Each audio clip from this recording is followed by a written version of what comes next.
السلام علیکم ورحمۃ اللہ وبرکاتہ۔ ناظرین، یہ بات 1970 کی ہے کہ عراق کے پہاڑوں میں ایک برطانوی جنرل کا مسلمان چرواہے سے سامنا ہوا۔ جنرل چرواہے کی طرف متوجہ ہوا اور کہا کہ میں تمہیں 1 پاؤنڈ دوں گا، بدلے میں تمہیں اپنے کتے کو ذبح کرنا ہوگا۔ چرواہے کے لیے اہم ہوتا ہے کہ یہ اس کی بکریاں چراتا ہے، ریوڑ کو بے حفاظت لاتا ہے اور پرندوں کے حملے سے بھی ریوڑ کی حفاظت کرتا ہے، لیکن پاؤنڈ کی مالیت تو آدھے ریوڑ سے بھی زیادہ بنتی ہے۔ چرواہے نے سوچا تو اس کی چہرے پر لالچی مسکراہٹ پھیل گئی۔ اس نے کتا پکڑا اور جرنیل کے قدموں میں ذبح کر دیا۔ جرنیل نے چرواہے سے کہا، اگر تم اس کی کال بھی اتار دو تو میں تمہیں 1 پاؤنڈ اور دینے کو تیار ہوں۔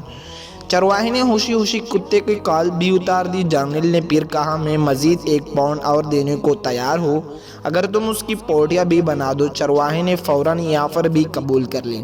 جرنیل چرواہے کی 3 پاؤنڈ دے کر وہاں سے چلنا۔ جرنیل ابھی چند قدم آگے گیا تھا کہ اسے پیچھے سے چرواہے کی آواز سنائی دی۔ وہ پیچھے پیچھے آ رہا تھا اور کہہ رہا تھا کہ اگر میں کتے کا گوشت بھی کھا لوں تو آپ مجھے 1 پاؤنڈ اور دیں گے؟ تو جرنیل نے انکار میں سر ہلایا اور کہا، میں تمہاری نفسیات اور اوقات دیکھنا چاہتا تھا۔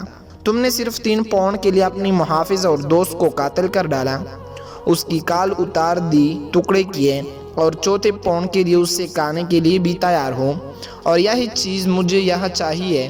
پھر جرنیل اپنے ساتھیوں سے مخاطب ہوا اور کہا، اس قوم کی لوگوں کی سوچیں یہی ہے، تمہیں ان سے خوفزدہ ہونے کی ضرورت نہیں۔